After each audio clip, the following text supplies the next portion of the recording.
Materi yang akan dibahas sebagai berikut. 1. Mengapa kita perlu bermadhab? Kedua, sebutkan dan jelaskan ruang lingkup syariah. Yang ketiga, sebut dan jelaskan 5 tujuan syariah. Yang keempat, sebut dan jelaskan macam ukhuwah. Yang kelima, jelaskan makanan yang halal dan thayyib serta jelaskan apa itu syubhat. Mengapa kita perlu bermadhab? Kata madhab berasal dari bahasa Arab yang berarti jalan yang dilalui dan dilewati seseorang yang menjadi ciri khas seseorang tersebut. Menurut para ulama dan ahli agama Islam, yang dinamakan madhab adalah metode atau manhaj yang dibentuk setelah melalui pemikiran dan penelitian. Kemudian orang yang menjalaninya menjadikannya sebagai pedoman yang jelas batas-batasannya, bagian-bagiannya dibangun di atas prinsip-prinsip dan kaidah-kaidah. Jadi, tujuan penting kita bermadhab ialah 1. Langkah praktis untuk menjalankan ajaran Islam, mengingat sejauh ini tidak ada pakar atau ahli yang mampu menjelaskan cara berislam langsung dari Nabi.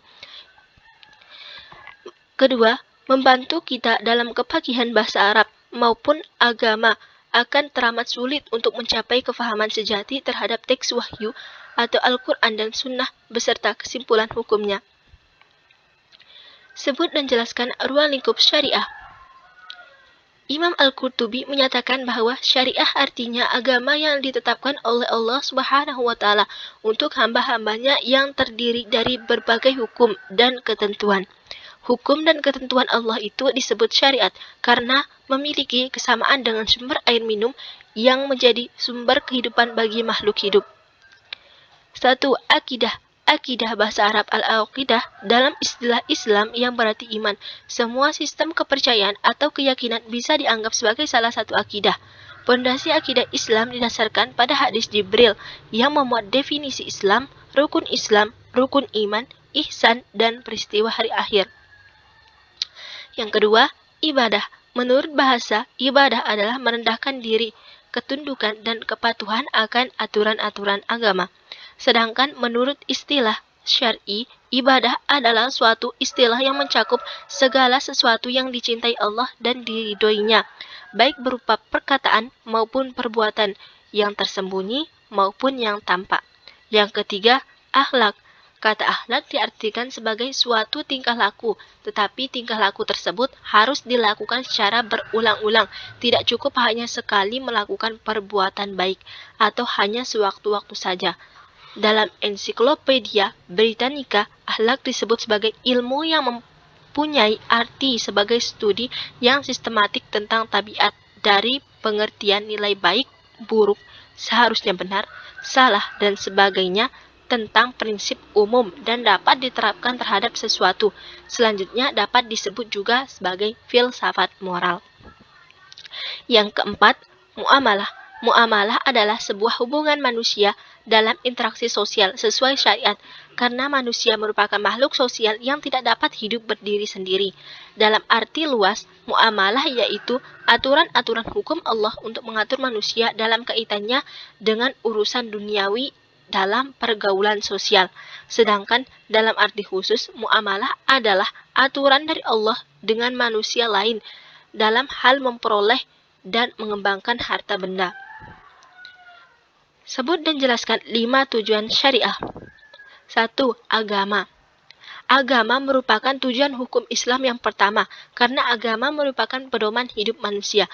Yang kedua, jiwa. Jiwa merupakan tujuan hukum Islam yang kedua, karena hukum Islam wajib memelihara hak manusia untuk hidup dan mempertahankan kehidupannya.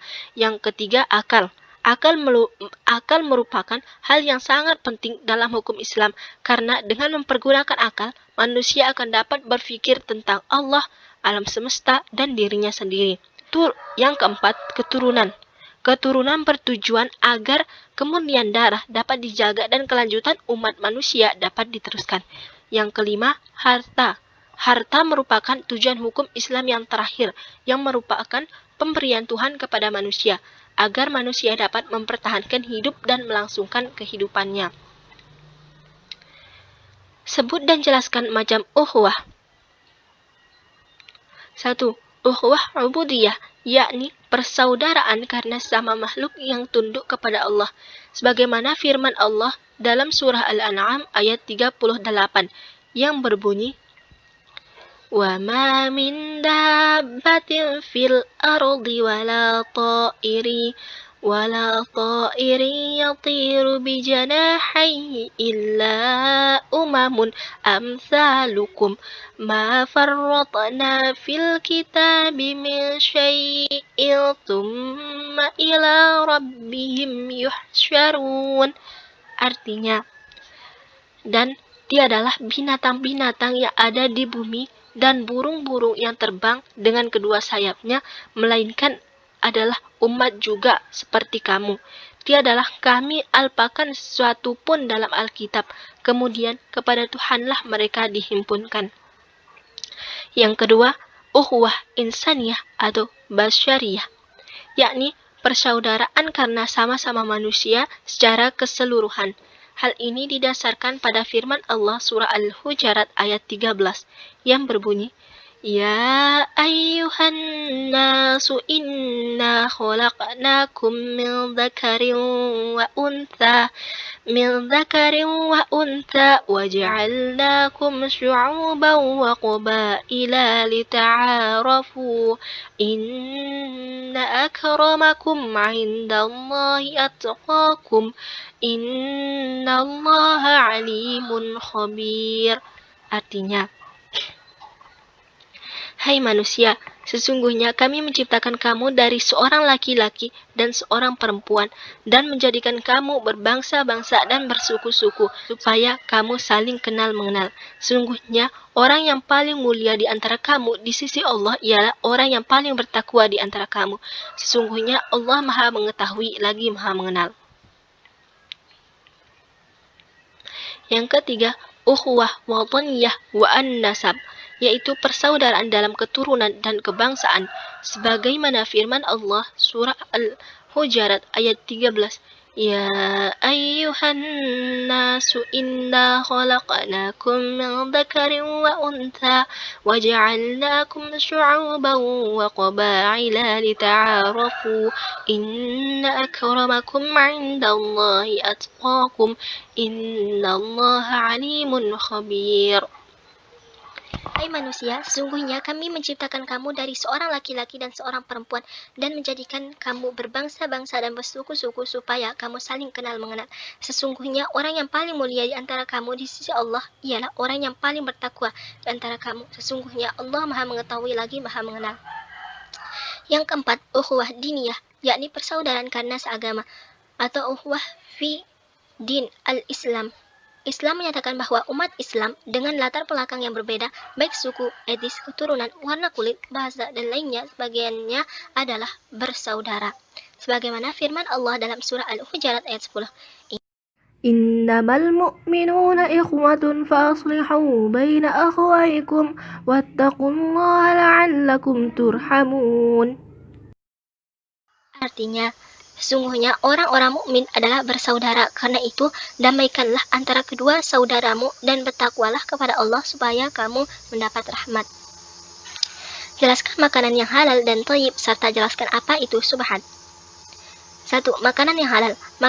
Makanan dan minuman halal adalah yang dibolehkan untuk dimakan dan diminum menurut ketentuan syariat Islam. Segala sesuatu baik berupa tumbuhan, buah-buahan, ataupun binatang pada dasarnya adalah halal dimakan, kecuali apabila ada nas Al-Quran atau hadis yang mengharamkannya. Yang kedua, makanan thayyib.